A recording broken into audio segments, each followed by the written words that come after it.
कायम वादग्रस्त विधानांसाठी चर्चेत येणाऱ्या पिंपरी चिंचवड महानगरपालिकेचे महापौर नितीन काळजे एका नव्या वादात अडकलेत। पण हा वाद त्यांना कदाचित महापौर पदावरून पायउतार करणारा ठरू शकतोय।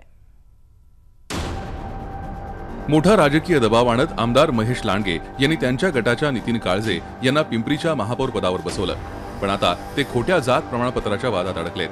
काळजे यांनी सादर केलेले कुणबी जातीचं प्रमाणपत्र खोटं असल्याची तक्रार घनश्याम खेडेकर यांनी दाखल केली आहे। त्यांनी ज्या व्हॅलिडिटीसाठी वापरलेले आहेत ते सुद्धा जन्म मृत्यू रजिस्टरमध्ये मराठी असल्याचे आहे आणि काही 10 ते 12 गहाणखत नजर गहाणखत हे गरीब शेतकरी कुणबे असतात असं म्हणतात, पण जे गहाणखत करू शकतात 10 ते 15 लोकांची 100 वर्षापूर्वी जे गहाणखत करू शकतात ते कुणबे असू शकतात का, याकरता हे चुकीचं वाटते।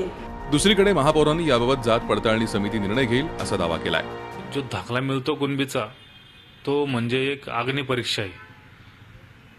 तो जो दाखल्याची जी चौकशी होती, जी दक्षता होती, ती आपले तिथले पोलीस इन्स्पेक्टर असतात त्यांच्या आदेश म्हणजे त्यांच्या नेतृत्वाखाली होती आणि ते आम्हाला काही विचारत नाही आणि ते त्यांच्या पद्धतीने ते काम करतात।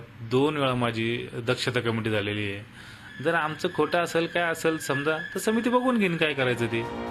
जात पडताळणी समितीच्या आगामी सुनावणी दरम्यान आता महापौरांचं भवितव्य ठरणार आहे। पण एकूणच महापौरांसाठी हा नवा वाद डोकेदुखी ठरण्याची चिन्ह आहे। कैलासपुरी, झी मीडिया, पिंपरी चिंचवड। झी 24 तास रहा एक पाऊल पुढे।